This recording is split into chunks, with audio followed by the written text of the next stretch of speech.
बताइए किस मुद्दे के लिए?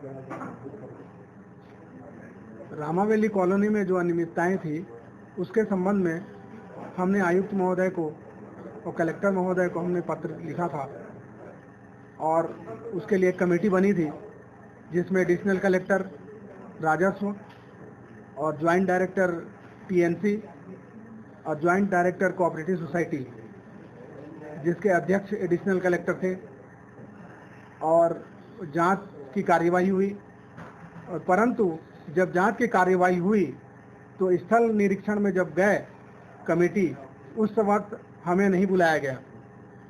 और कब निरीक्षण हुआ, कैसे निरीक्षण हुआ, इसके बारे में मैं आपको बताना चाहता हूं। और उसका प्रतिवेदन हमको बाद में पता चला कि जांच निरीक्षण का प्रतिवेदन दे दिया गया है आयुक्त महोदय को, और आयुक्त महोदय ने हमें जांच प्रतिवेदन का जो कॉपी जो है प्रतिलिपि हमें मिला। तो उसमें हम देख करके आश्चर्य हुए कि ये जांच प्रतिवेदन में राजस्व का मामला जो था हमारा, उसमें क्या था कि कोटवार की जमीन जो वहाँ पर है जिसका खसरा नंबर 10, उसको बिल्डर प्रकाश ग्वालानी ने हेरा फेरी करके उसमें कुछ को कब्जा कर दिया और नक्शे के विरुद्ध उसको रखा है और उसको तार से घेर लिया। और शासकीय भूमि वहाँ पर जो तालाब के लिए है करीब 13.5 एकड़, जिसका खसरा नंबर 55 और 56 है, उसे प्लाटिंग करके बेच दिया गया है करीब 13.5 एकड़ को, शासकीय भूमि। और जिसका जो हम आरटीआई के द्वारा हमारे पास में दस्तावेज प्राप्त हुए, नक्शा और पटवारी प्रतिवेदन हमारे पास है, उपलब्ध है कि यह शासकीय भूमि है। परंतु उन्होंने इस बात का कोई जांच नहीं किया और वहाँ ग्रीन लैंड जो 57,000 स्क्वायर फीट का ग्रीन लैंड था जो कॉलोनी के सेंटर में है, 57,285 स्क्वायर फीट, उसमें से करीब 20,000 स्क्वायर फीट ही गार्डन है, बाकी 37,000 स्क्वायर फीट करीब वो शॉपिंग सेंटर बना दिए गए हैं।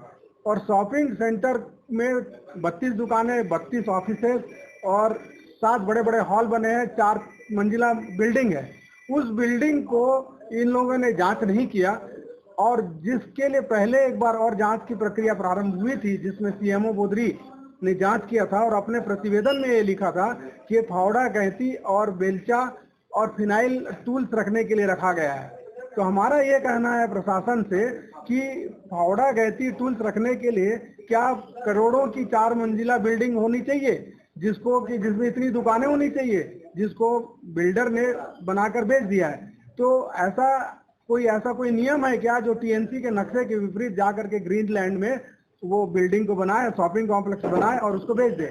और टीएनसी के नक्शे में जो शॉपिंग कॉम्प्लेक्स बनना था, उस जगह को वो डोमेस्टिक एरिया बना करके उसको रेसिडेंशियल प्लाट में बेच दिया गया है।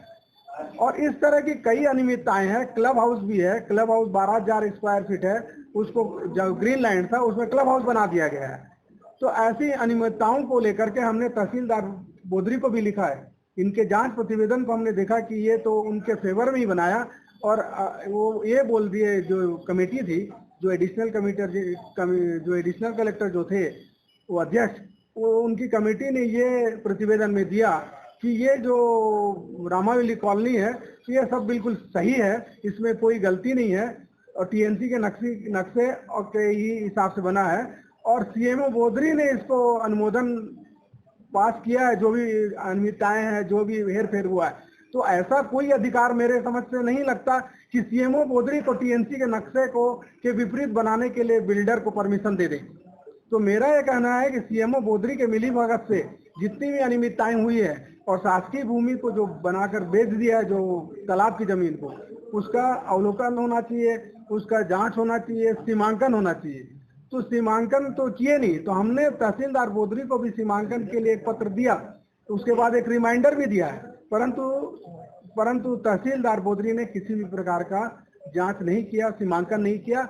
और हम लोगों ने फिर से निवेदन किया है आयुक्त महोदय को, और हम लोगों का निवेदन है कि दोबारा जांच करें और किसी बाहरी संस्था से कराए जो कि ईमानदारी से जांच करे और पूरे कॉलोनी का सीमांकन करें, तभी इसका सीमांकन करने पर ही इसका निवारण होगा। जब तक पूरी कॉलोनी का सीमांकन नहीं करेंगे, पूरी अनियमितताओं को क्लियर नहीं हो पाएंगे।